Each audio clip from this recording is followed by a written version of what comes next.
Hey hi hello welcome to my channel. You are watching Muskan Gurukul. और आज मैं लेकर आई हूँ आप लोगों के लिए ऐसे टेम्पलेट। ये उन लोगों के लिए, उन बच्चों के लिए है जिनको ऐसे राइटिंग बिल्कुल भी नहीं आती और जो एग्ज़ाम में ऐसे राइटिंग छोड़ कर के आते हैं। अगर आप ये वीडियो पूरी देखोगे तो आई एम डैम श्योर कि आप लोग ऐसे राइटिंग में फुल मार्क्स लेकर आओगे अब से। अब ये ऐसे राइटिंग ऐसे टेम्पलेट जो है उन लोगों के लिए, उन बच्चों के लिए है जिनको ऐसे बिल्कुल भी नहीं लिखना आता, जिनको इंग्लिश बनानी नहीं आती। ठीक है, तो ये उन बच्चों के लिए है। तो चलो बिना देर के स्टार्ट करते हैं। हाँ, उससे पहले मैं बता दूं कि ये कैसे होगा। देखो, ये ऐसे टेम्पलेट है। अब जो मैंने इसमें लाइंस लिखी हुई हैं, अब आपके पेपर में, एग्ज़ाम में अगर आपका ऐसे में कोई भी टॉपिक आ जाए, चलो मान लो मोबाइल फ़ोन से रिलेटेड आ गया या फिर किसी भी और टॉपिक से रिलेटेड आ गया, तो आप क्या करोगे, जिनको बिल्कुल भी नहीं लिखना आता वो ये जो मैंने लाइंस लिखी हैं, मैं समझाऊंगी भी आपको। ये जो मैंने लाइंस लिखी हैं इसको बस सेम लिख कर आना है। ठीक है, और जहाँ जहाँ पे मैंने ये रेड मार्क्स लगा रखे हैं वहाँ पर आपको टॉपिक से रिलेटेड कुछ लाइंस और टॉपिक का नाम वगैरह जो भी दे रखा है वो लिख कर आना है। तो चलो स्टार्ट करते हैं। पहला है इंट्रोडक्शन।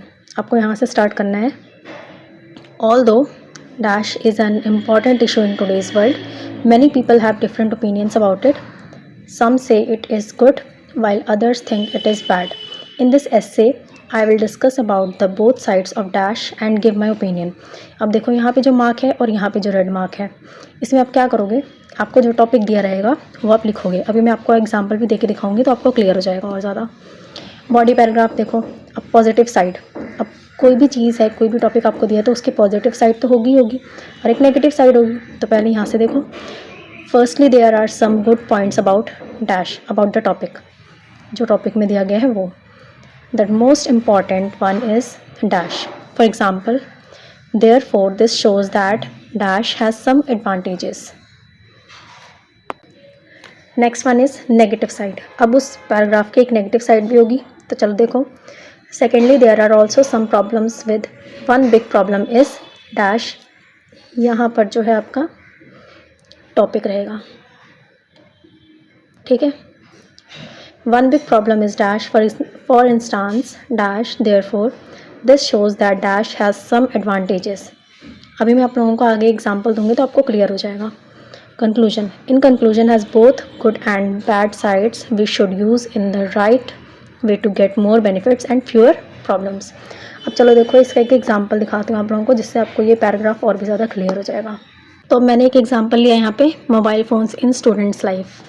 अब देखो, जो मैंने वहाँ पर लिखा था, जो लाइंस, अब मैं वही लाइंस इसको यहाँ पे यूज़ करके मैंने आपको लिख के दिखाया हुआ है और टॉपिक डाल करके दिखाया हुआ है। तो देखो, all the mobile phones in students life is an important issue in today's world, many people have different opinions about it. Some say it is good while others think it is bad. In this essay I will discuss both sides of mobile phones. देखो, both sides of dash, यहाँ पर मैंने dash दे रखा था आप लोगों को। ठीक है, और यहाँ पर भी मैंने आप लोगों को डैश दे रखा था। एक बार चेक करो, देखो, ऑल दो के इस तरफ भी डैश है, तो आपने यहाँ पर टॉपिक लिख दिया। ठीक है, आपको जिस भी टॉपिक पे दिया जाएगा वो आपने यहाँ पे लिख देना है। फिर उसके बाद, firstly there are some good points about mobile phones in students life. अब देखो, मोबाइल फ़ोन्स यहाँ पर भी यूज़ किया गया है। The most important one is essay learning. For example, students can use mobile apps to study better. Therefore, this shows that mobile phones in students' life has some advantages. Secondly, there are also some problems with mobile phones in students' life. One big problem is a distraction. For instance, many students waste time on games and social media. Therefore, this shows that mobile phones in students' life has some disadvantages also. Conclusion. In conclusion, mobile phones in students' life has both good and bad sides. We should use mobile phones in students' life in the right way to get more benefits and fewer problems. अब जरा इसको समझो। Although mobile phones in students' life is an important issue in today's world. जैसा कि हम जानते हैं, mobile phones जो है स्टूडेंट लाइफ में एक इम्पॉर्टेंट इशू हो गए हैं आजकल के टाइम पे। ठीक है, many people have different opinions about it, और हर एक बंदे का अलग अलग ओपिनियन है इसके बारे में, अलग अलग राय है। सम say it is good while others think it is bad, कुछ कहते हैं कि अच्छा है और कुछ कहते हैं कि ये बुरा है। इन this essay I will discuss both sides of mobile phones in students life and give my opinion. अब इस एसे में मैं बोथ साइड्स मतलब दोनों साइड्स मोबाइल फ़ोन की डिस्कस करेंगे हम और अपना ओपिनियन देंगे। तो आप लोगों को ये एसे में एज़ इट इज़ लिखना है। जो लाइंस मैंने आपको पीछे दे रखी हैं वही लाइंस आपको लिखनी है। बस बीच बीच में जहाँ मैंने रेड पेन से डैश लगा रखा है वहाँ पे आपको उस टॉपिक से रिलेटेड या उस टॉपिक का नाम लिखना है।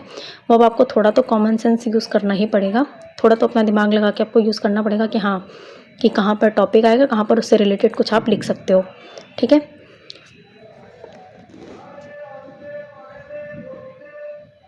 चलो देखो आगे। Firstly there are some good points about mobile phones in students life. ये पॉजिटिव साइड की बात हो रही है। तो पहले हम देखेंगे कि गुड पॉइंट्स क्या है मोबाइल फ़ोन के। ठीक है, स्टूडेंट लाइफ में the most important one is easy learning. For example students can use mobile apps to study better. तो ऐसे करके आप पूरा का पूरा ऐसे जो है आप कर सकते हो। तो इससे आपको बहुत ज़्यादा हेल्प मिलेगी और आपको फुल मार्क्स ज़रूर आएंगे ऐसे में। तो चलो मिलते हैं अगले वीडियो में।